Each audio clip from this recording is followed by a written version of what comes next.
यह है वो पेड़, देखिए इमली का वृक्ष, जिसमें से क्योंकि ये प्रकृति की अनुकंपा थी, बाबा लक्कड़दास जी ने उस सर्प को उतार कर हाथ में लिया और हाथ में लेकर अपने जीभ और होठों के बीच में उस सांप ने उस बाबा लक्कड़दास जी संत शिरोमणि को डस लिया। संत शिरोमणि की यह लीला और परम तत्व में विलीन होती गई और यहीं पे उन्होंने अपना देह त्याग दी, शरीर त्याग दिया, इसी इमली के पेड़ के नीचे जहाँ पे आज हम खड़े हैं। नमस्कार, मैं रामशरण मीणा व्याख्याता, सूरतगढ़ तहसील थानागाजी में संचार जगत के माध्यम से एक ऐसे संत शिरोमणि की गाथा आपके बीच में प्रस्तुत कर रहा हूँ जो नैड़ा क्षेत्र में इमली वाले स्थान पे के नीचे जहाँ वर्तमान में हम खड़े हैं, वहाँ से इसकी गाथा का संक्षिप्तीकरण मैं आपके बीच में करने जा रहा हूँ।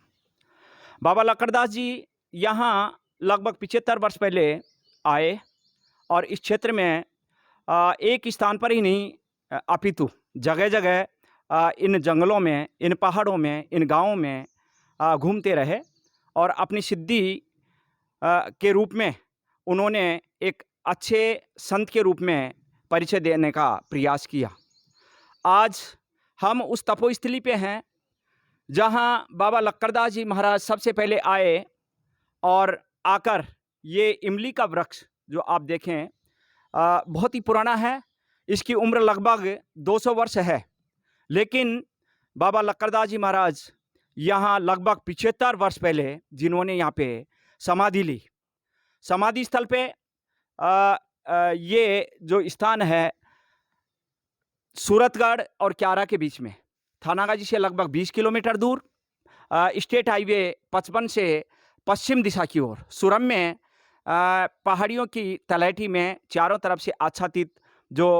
घना जंगल है उसके बीच में बाबा लक्कड़दास जी महाराज हैं। दूर दूर से आते हैं, जनकर मन विश्वास, दुखियों के दुख हरत हैं बाबा लक्कड़दास। यहाँ लाखों की तादाद में लोग आते हैं, श्रद्धालु आते हैं और आकर बाबा से मन्नत मांगते हैं। ये स्थान जहाँ पे मैं खड़ा हूँ, जहाँ कुआं भी है, जहाँ पे विशाल जो मंदिर भी है, प्राचीन मंदिर भी है, हनुमान जी का मंदिर भी है, यहाँ पे बाबा लक्कड़दास जी महाराज घूमा फिरते थे और चारों तरफ अपनी सिद्धि को प्राप्त करने के लिए एक संत के रूप में ये हनुमान जी महाराज का मंदिर जो दिखाया जा रहा है, ये उनके बाद में इसकी स्थापना हुई। बताया जाता है कि लक्कड़दास जी महाराज ने प्रचार प्रसार कर दिया कि मैं अब मेरा चोला जो है उसको मैं छोड़ूंगा, और लोगों ने उस बात को समझ नहीं पाए। प्रातःकाल दूसरे रोज इसी स्थान पे इमली के पेड़ के नीचे बाबा लक्कड़दास जी महाराज आए और क्या वाकया हुआ, प्रकृति और भगवान की अनुकंपा हुई। इमली के पेड़ में से सर्प का उतरना और बाबा स्वयं उस सर्प को पकड़कर अपनी जीभ को डसने का प्रयास करता है। काले सांप ने वाकई में ऐसा कहते हैं, किंवदंती है, चूंकि मेरी उम्र लगभग 58 साल है, मेरे बुजुर्ग और ग्रामवासी कहते हैं कि वो सर्प आकर लक्कड़दास जी महाराज ने अपने जीभ में डसते ही वो चिर निद्रा में हो गए यहीं पास में, क्योंकि अब तो यहाँ पे चारों तरफ पेड़ पौधे हैं। यहाँ इतना सुंदर स्थान नहीं था, निर्जन स्थान था। बाबा लक्कड़दास जी यहीं साइड में पत्थरों की सहारा लेकर और वो सो गए। सोने के पश्चात जब लोगों को पता लगा कि बाबा आज चौला छोड़ रहे हैं, कि वाकई में वो आए और गांव वाले आए, आकर देखा कि बाबा तो अंतिम अपने परम गति को प्राप्त करने के लिए, ब्रह्म में लीन होने के लिए अपनी समाधि लिए हुए हैं। और चारों तरफ के गांव के लोग यहाँ पे आए, आकर उन्होंने कहा कि बिल्कुल बाबा परम गति को प्राप्त हो गए हैं। परम गति के प्राप्त होने के पश्चात लोगों ने विचारा कि यहीं पे इनकी जो पीठ है, सिद्ध पीठ है, यहीं मिट्टी इनको दी जाए, स्थान दिया जाए और यहीं पे सारे संस्कार जो साधु संतों के संस्कार किए जाते हैं वो किए जाएं। उसी दौरान यहाँ पे दो संत आए, बताए, और दोनों संतों ने कहा कि इन्होंने हमें बहुत पहले कह दिया था कि फला माह में मैं मेरी देह छोड़ूंगा। आकर उन साधुओं ने शर्त रखी कि इस संत की समाधि वहीं बनेगी जहां जो लोग इनकी पूजा अर्चना करने के लिए सिद्ध भूमि के रूप में, मंदिर के रूप में और हमेशा के लिए 7 बीघा जमीन कोई देगा।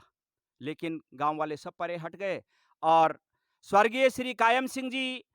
ठाकर राजपूत जो सूरतगढ़ निवासी हैं, उन्होंने हामी भरी और हाँ भरकर यहाँ से उनकी जो देह है परम तत्व में विलीन करने के लिए उन्होंने हाँ भरकर कहा कि मैं बाग में, सूरतगढ़